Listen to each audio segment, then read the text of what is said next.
Hi friends, இன்றைக்கி வீடியோவில் நம்ம பார்க்க போகிற ரெசிபி என்னென்னு பார்த்தீங்கன்னா நேந்திர பழத்தை வச்சு ஒரு ஸ்வீட் தாங்க செய்ய போகிறேன். வாங்க ஃப்ரெண்ட்ஸ், எப்படி செய்யலாம்னு சொல்லிட்டு வீடியோவில் போய் பார்க்கலாம். ஃபஸ்ட்டு இந்த ரெசிபி செய்யறதுக்கு 2 நேந்திர பழத்தை நான் வேக வச்சு எடுத்துருக்குறேங்க. இப்போ இது ஒரு பவுலில் நம்ம மாற்றிக்கலாங்க. மாற்றிட்டு இது கூடவே 1/2 கப் அளவுக்கு தேங்காய் துருவல் எடுத்துருக்குறாங்க, அதையும் நம்ம சேர்த்துக்கலாம். 1 கப் அளவுக்கு வெல்லத்தை உடச்சிட்டு சேர்த்துருக்குறாங்க, அதையும் நம்ம சேர்த்துக்கலாங்க. சேர்த்துட்டு இப்போ ஏலக்காய் தூளை கொஞ்சமாக நான் சேர்த்துருக்குறேங்க. சேர்த்துட்டு இப்போ வாழைப்பழத்தை நம்ம முழுசாக வேக வச்சு தாங்க எடுத்துருக்கோம். இப்போ கையை வச்சு நல்லா மசிச்சு எடுத்துக்கலாங்க. எவ்வளோ தூரத்துக்கு மசிக்க முடியுமோ அவ்வளோத்துக்கு நல்லா மசித்து நல்லா எடுத்துக்கொள்ளுங்க. இப்போ பாருங்கள், இது ரெடியாக இருக்குது. இப்போ இது கூடவே 1/2 கப் அளவுக்கு கோதுமை மாவு எடுத்துருக்குறாங்க, அதையும் சேர்த்துக்கலாம். சேர்த்துட்டு கொஞ்சமாக உப்பு சேர்த்துருக்குறேன், கொஞ்சமாக பேக்கிங் சோடாங்க. இது எல்லாத்தையும் சேர்த்துட்டு நல்லா மிக்ஸ் பண்ணிக்கலாங்க.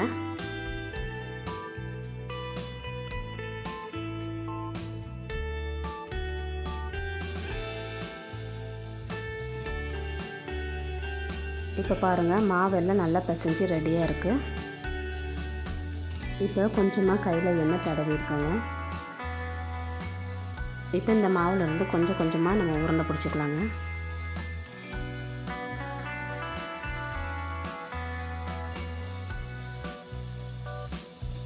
இப்போ இந்த மாதிரி உருண்டை பிடிச்சிட்டு நம்ம உள்ளங்கையில் வச்சுட்டு லைட்டாக ப்ரெஸ் பண்ணிக்கலாங்க. மேலே நம்ம வடைக்கெல்லாம் போடுற ஓட்டை மாதிரி போட்டுட்டு நம்ம எடுத்து வச்சுக்கலாங்க.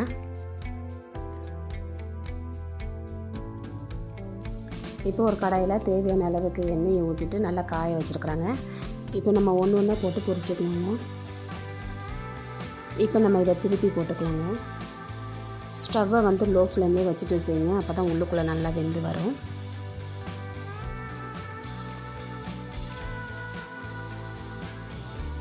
இப்போ பாருங்கள், நல்லா கலரும் சேஞ்ச் ஆகிட்டுருக்கு, கோல்டன் கலரில் இருக்குது. இப்போ இதை நம்ம வெளியே எடுத்து வச்சுக்கலாங்க.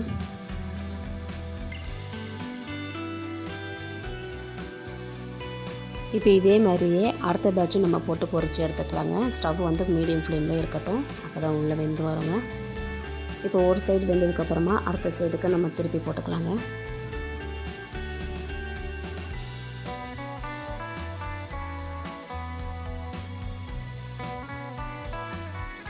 பாருங்கள், இப்போ ரெடியாகவே இருக்கு. இந்த மாதிரி திருப்பி திருப்பி போட்டு நல்லா வேக வச்சுக்கலாங்க.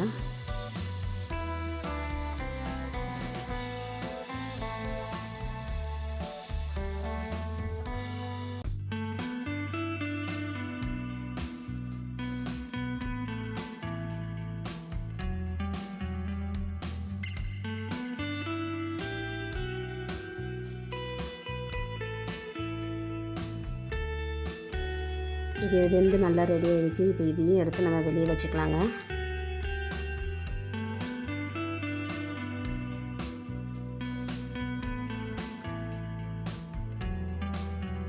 அவ்வளோதாங்க, இப்போ நம்ம ரெடி பண்ணி வச்சுருக்கிற நேந்திர பழத்தை வச்சு ஒரு ஸ்வீட் ரெசிபி பார்த்தாச்சு. இந்த வீடியோ உங்களுக்கு பிடிச்சிருந்தா லைக் பண்ணுங்கள், ஷேர் பண்ணுங்கள், கமெண்ட் பண்ணுங்கள். மறக்காமல் நம்ம சேனலை சப்ஸ்கிரைப் பண்ணிக்கோங்க ஃப்ரெண்ட்ஸ். பக்கத்தில் இருக்கிற பெல் ஐக்கானே கிளிக் பண்ணிக்கோங்க, அப்போ தான் நான் போடுற வீடியோ எல்லாமே உங்களுக்கு நோட்டிஃபிகேஷனாக வரும் friends. Okay friends, tata bye bye. Hi friends, இன்றைக்கி வீடியோவில் நம்ம பார்க்க போகிற ரெசிபி என்னென்னு பார்த்தீங்கன்னா அப்பம். வாங்க ஃப்ரெண்ட்ஸ், எப்படி செய்யலான்னு சொல்லிட்டு வீடியோவில் போய் பார்க்கலாம். ஃபஸ்ட்டு இந்த அப்பம் செய்கிறதுக்கு 1 கப் அளவுக்கு பச்சரிசி எடுத்துருக்குறாங்க. இப்போ வேறு ஒரு பாத்திரத்தில் மாற்றிட்டு தண்ணி ஊற்றிட்டு ஒரு 2 மணி நேரம் போல் நல்லா ஊற வச்சுக்கலாங்க.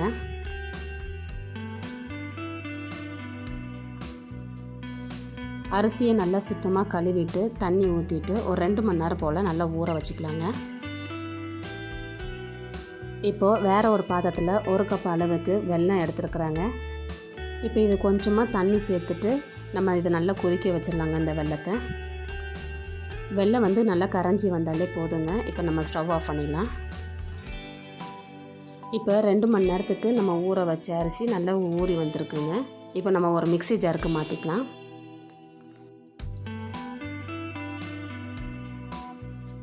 இப்போது ஒரு மிக்ஸி ஜாரில் நம்ம கழுவி வச்சுருக்கிற அரிசியை சேர்த்துக்கலாங்க. சேர்த்துட்டு இது கூடவே ஒரு 4 ஏலக்காவும் சேர்த்துருக்குறாங்க. இப்போ ஒரு பல்ஸ் போல் நம்ம அரைச்சி எடுத்துக்கலாம்.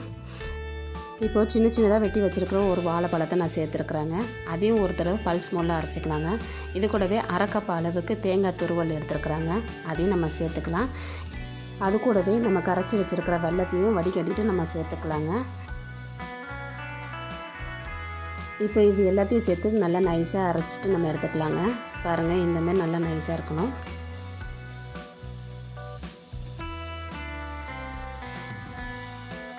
இப்போ இது ஒரு தடவை நல்லா மிக்ஸ் பண்ணி நம்ம ரெடி பண்ணி எடுத்து வச்சுக்கலாங்க.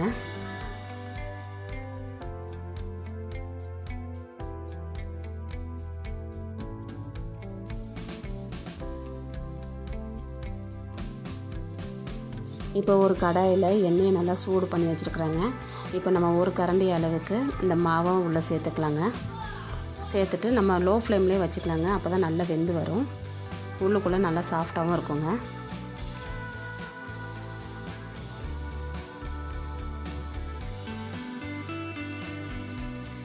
பாருங்கள், இப்போ அதுவாக மேலே எழும்பி வருது.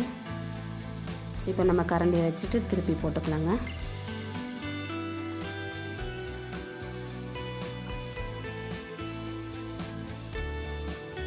இப்போ பாருங்கள், இப்போ இது நல்லாவே வெந்திருக்கு. நம்ம இதை வேறு ஒரு பிளேட்டுக்கு நம்ம மாற்றிக்கலாங்க. இதே மாதிரி நம்ம எல்லாத்தையும் ரெடி பண்ணி எடுத்து வச்சுக்கலாங்க. அவ்வளோதான் ஃப்ரெண்ட்ஸ், இப்போ நம்ம ரெடி பண்ணி வச்சுருக்கிற அப்பம் ரெடி ஆகிடுச்சு. இந்த வீடியோ உங்களுக்கு பிடிச்சிருந்தா லைக் பண்ணுங்கள், ஷேர் பண்ணுங்கள், கமெண்ட் பண்ணுங்கள். மறக்காமல் நம்ம சேனலை சப்ஸ்கிரைப் பண்ணிக்கோங்க ஃப்ரெண்ட்ஸ். பக்கத்தில் இருக்க பெல் ஐக்கனையும் கிளிக் பண்ணிக்கோங்க. அப்போ தான் நான் போகிற வீடியோ எல்லாமே உங்களுக்கு நோட்டிஃபிகேஷனாக வரும் friends. Okay friends, tata, bye by.